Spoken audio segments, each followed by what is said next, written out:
हे दोस्तों, कैसे हैं आप। उम्मीद करता हूं आप अच्छे होंगे। मैं हूं विनोद राज। स्वागत है टेक इन दी साइंस चैनल में। दोस्तों, आज हम एनसीईआरटी कक्षा 10 की सामाजिक विज्ञान का जो पहला पार्ट है, समकालीन विश्व इतिहास, उसमें जो पहला चैप्टर है संसाधन एवं विकास, उसके ऑलरेडी हम एक वीडियो देख चुके हैं, जिसके हम पूरे चैप्टर का नोट्स बना करके आपको समझाए हैं। आज हम उसी पाठ के प्रश्नोत्तरों को पढ़ने वाले हैं। उससे पहले यदि आप मेरे चैनल को सब्सक्राइब न किए हो तो सब्सक्राइब कर दें, बेल आइकन प्रेस कर दें, जिससे आपको आने वाली वीडियो की नोटिफिकेशन मिलती रहे। वीडियो को लाइक करिए, कमेंट्स करिए, वीडियो को अपने दोस्तों तक शेयर जरूर करें, ठीक है ना। तो चलिए आज देखते हैं पहला पाठ, संसाधन एवं विकास के प्रश्नोत्तर।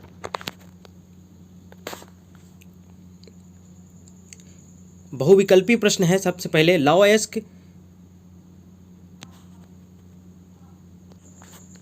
लवयस्क किस प्रकार का संसाधन है?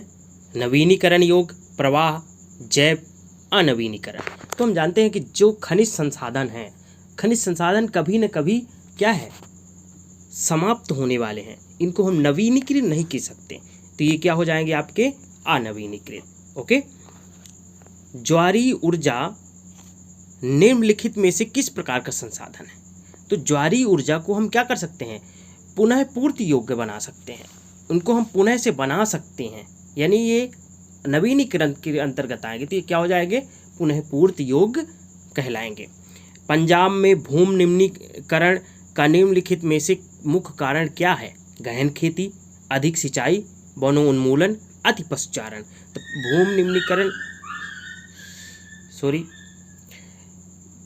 भूमि निम्नीकरण का जो मुख्य कारण है वह क्या है? अति पशुचारण। ओके। अगला देखिए, निम्नलिखित में से किस प्रांत में सीढ़ीदार सोपानी खेती की जाती है? तो किसमें की जाती है? उत्तरांचल में। ओके, ये तीसरे का जो उत्तर होगा ये होगा अधिक सिंचाई, ठीक है ना, अधिक सिंचाई। तो इसका उत्तर हो जाएगा उत्तरांचल। इनमें से किस राज्य में काली मृदा पाई जाती है? तो आपके झारखंड में काली मृदा पाई जाती है।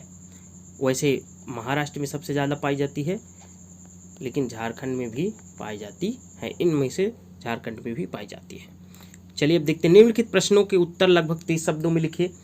पहला प्रश्न है, 3 राज्यों के नाम बताइए जहां काली मृदा पाई जाती है। इस पर मुख्य रूप से कौन सी फसल उगाई जाती है? तो चलिए इसका उत्तर देखते हैं। काली मृदा का रंग काला होता है, इसे रेगर मृदा भी कहते हैं। ये लावाजनक शैलों में से बनती है। ये मृदाएं महाराष्ट्र, सौराष्ट्र, मालवा, मध्य प्रदेश, छत्तीसगढ़ के पठार में पाई जाती है। काली मृदा कपास की खेती के लिए उचित समझी जाती है। इसे काली कपास मृदा के नाम से भी जाना जाता है। मुख्य रूप से कपास के लिए ही, मोटे अनाज के लिए ये ज़्यादा उपयुक्त मानी जाती है। तो कपास इसमें सबसे ज़्यादा उत्पन्न होता है और कपास, इसे काली कपास के नाम से भी जाना जाता है। दूसरा प्रश्न जो है, पूर्वी तट के नदी डेल्टाओं पर किस प्रकार की मृदा पाई जाती है? इस प्रकार की मृदा की 3 मुख्य विशेषताएं क्या है? पूर्वी तट के नदी डेल्टाओं पर जलोढ़ मृदा पाई जाती है। इस जलोढ़ मृदा की प्रमुख विशेषताएं निम्नलिखित है। पहला, यह मृदा हिमालय के 3 प्रमुख महत्वपूर्ण नदी तंत्रों सिंधु, गंगा, ब्रह्मपुत्र नदियों द्वारा बनाए गए निक्षेपों से बनती है। और निक्षेप क्या होता है? नदियों द्वारा बहा कर ले जाकर के मिट्टी का निक्षेपण होता है। कभी आपने देखा होगा कि जब बाढ़ आता है तो आप देखेंगे, जब बाढ़ आता है उसके बाद जब बाढ़ निकल जाता है तो आप देखेंगे ज़मीन में एक तरफ से परत जम जाती है। वही परत क्या कहलाती है? जलोढ़ मृदा कहलाती है, ठीक है ना। तो नदियों के किनारों का भाग जो होता है वो क्या कहलाता है? जलोढ़ मृदा का मैदान कहलाता है, ठीक है ना। जलोढ़ मृदा में रेत, सिल्ट और मृत्तिका के विभिन्न अनुपात पाए जाते हैं। जैसे जैसे हम नदी के मुहाने से घाटी की ऊपर की ओर जाते हैं, मृदा के कणों को आकार बढ़ता चला जाता है। जलोढ़ मृदा बहुत उपजाऊ होती है क्योंकि ये नदियों द्वारा बहाकर लाई गई मिट्टी होती है। तो इसके निक्षेपण में जहाँ मैदान बनता है वो बहुत ही उपयुक्त माने जाती है। यही कारण है कि आपके देखिए जो उत्तर प्रदेश में सबसे ज़्यादा नदियाँ पाई जाती हैं, जैसे गंगा यमुना ये सब का तंत्र है, तो वहाँ पर उपजाऊ ज़्यादा होता है, नदियों का भाग है, मैदानी भाग है, ठीक है ना। अधिकतर जलोढ़ मृदाएँ पोटास, फास्फोरस और चूना युक्त होती हैं, जो इनको गन्ने, चावल, गेहूँ तथा अन्य अनाजों और दलहन फसलों की खेती के लिए उपयुक्त बनाती है। आप देखे होंगे कि गन्ने का भी उत्पादन कहाँ होता है सबसे ज़्यादा? आपके उत्तर प्रदेश में। चावल तो मान लीजिए पश्चिम बंगाल में। गेहूं का उत्पादन सबसे ज़्यादा कहाँ होता है? आपके उत्तर प्रदेश में। दलहन में भी उत्तर प्रदेश श्रेष्ठ है। अधिक उपजाऊपन के कारण जलोढ़ मृदा वाले क्षेत्रों में गहन कृषि की जाती है। अगला प्रश्न देखते हैं। अगला प्रश्न है, पहाड़ी क्षेत्रों में मृदा अपरदन की रोकथाम के लिए क्या कदम उठाने चाहिए? तो उत्तर होगा मृदा के कटाव और उनके बहाव की प्रक्रिया को मृदा अपरदन कहते हैं। विभिन्न मानवीय तथा प्राकृतिक कारणों से मृदा अपरदन होता है। पहाड़ी क्षेत्रों में मृदा अपरदन की रोकथाम के निम्नलिखित तरीके अपनाए जाने चाहिए। पहला, पर्वतीय ढालों पर समोच्च रेखाओं के समानांतर हल चलाने से ढाल के साथ जल बहाव की गति घटती है। इसे समोच्च जुताई कहा जाता है। यानी कि जुताई से मतलब छोटे छोटे भाग बना दिया जाए तो पानी क्या होगा, एक एक पानी नहीं बहेगा, रुक रुक करके पानी बहेगा, जिससे मृदा की कटाई क्या होगी, कम होगी। पर्वतीय ढालों पर सीढ़ीदार खेती बनाकर अवनाली का अपरदन को रोका जा सकता है। सीढ़ीदार मतलब आप सीढ़ी देखे होंगे तो सीढ़ी के आगे चौकोना भाग होता है, फिर कुछ देर बाद और एक चौकोना भाग, तो ऐसे अगर खेती किया जाए तो क्या होगा, पानी रुक रुक करके आएगा, जिससे मृदा का कटाव क्या होगा, कम होगा। पश्चिमी और मध्य हिमालय में सोपान तथा सीढ़ीदार कृषि काफी विकसित है। पर्वतीय क्षेत्रों में पट्टी कृषि के द्वारा मृदा अपरदन को रोका जाता है। इसमें बड़े खेतों को पट्टियों में बांधा जाता है। फसलों के बीच में घास की पट्टियां उगाई जाती है। ये पवनों द्वारा जनित बल को कमजोर करती है। पर्वतीय ढालों पर बांध बनाकर जल प्रवाह को समुचित ढंग से खेती के काम में लाया जा सकता है। मृदा रोधक बांध अवनालिकाओं के फैलाव को रोकते हैं। ओके, अगला प्रश्न देते हैं। जैव और अजैव संसाधन क्या होते हैं? कुछ उदाहरण दें। जैव संसाधन वे संसाधन जिनकी प्राप्ति जीवमंडल से होती है और जिनमें जीवन व्याप्त होता है, जैव संसाधन कहलाते हैं। जैसे मनुष्य, वनस्पति जगत, प्राणी जगत, पशुधन तथा मत्स्य जीवन आदि। अजैव संसाधन वे सारे संसाधन जो निर्जीव वस्तुओं से बने हैं, अजैव संसाधन कहलाते हैं, जैसे चट्टानें, धातुएं। ठीक है ना। निम्नलिखित प्रश्नों के उत्तर लगभग 120 शब्दों में देना है, ये नहीं दीर्घ उत्तरीय प्रश्न है।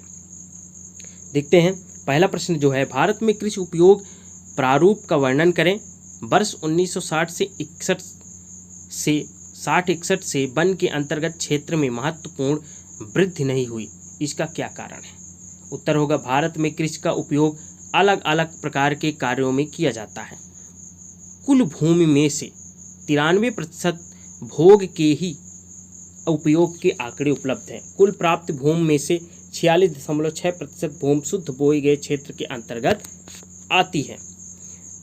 22.5% भूमि वन के अंतर्गत, 13.8% भूमि बंजर मतलब कृषि योग्य नहीं है, कृषि अयोग्य भूमि है। 7.7% भूमि परती भूमि है, जहाँ कभी खेती की ही नहीं जाती। 4.8% भूमि पर चारागाह और बागान है। 4.6% बंजर भूमि है। वर्ष 1960-61 में से वन के अंतर्गत क्षेत्र में वृद्धि हुई है, किंतु यह वृद्धि बहुत मामूली है। राष्ट्रीय वन नीति 1952 के अनुसार 33% भूमि पर वन होने के कारण, किंतु भारत में बढ़ती जनसंख्या, अधिक औद्योगिकीकरण आदि के कारण निरंतर वनों के कटाव से वन भूमि में अधिक वृद्धि नहीं हो पाई है। लगातार भूपयोग के कारण भू संसाधनों का निम्नीकरण हो रहा है। अधिक वन पर्यावरण को संतुलित करते हैं, मृदा अपरदन को रोकते हैं तथा भूमि को निम्नीकरण से बचाते हैं। इसलिए अधिक से अधिक वृक्ष लगाकर वनों के प्रतिशत को बढ़ाना जरूरी है। अब ये परियोजना कार्य के अंतर्गत दिया गया है, तो ये परियोजना में आप देख लीजिएगा, ये आपको बनाना पड़ेगा कि परियोजना कैसे बनाया जाता है। तो ये तो रहे पाठ के चैप्टर में दिए गए महत्वपूर्ण प्रश्न, उनके उत्तर। इनके साथ साथ आपको पाठ के जो नोट्स बनाए, इसके प्रीवियस जो वीडियो है, पहले वाली वीडियो, उसको ज़रूर तैयार करना है, क्योंकि इतने से आपका काम होने वाला नहीं है। नोट्स जो बनाया जाता है, नोट्स जो पढ़ाया जा रहा है, उसको आप ज़रूर बनाइएगा, अपनी कॉपी में लिखिएगा और उसको तैयार करके रखिएगा, क्योंकि इस प्रश्न में से तो आएंगे ही, वहाँ से ज़्यादा प्रश्न अपने से बना करके देता है। तो उम्मीद करता हूँ ये वीडियो आपको अच्छी लगी होगी। यदि वीडियो अच्छी लगी हो तो लाइक ज़रूर करिएगा, कमेंट्स के माध्यम से आप कुछ पूछ सकते हैं। वीडियो को शेयर करना ना भूलें, अपने दोस्तों तक शेयर जरूर करें। मिलते हैं नेक्स्ट वीडियो में, तब तक अपना ख्याल रखिए, स्वस्थ रहिए, धन्यवाद।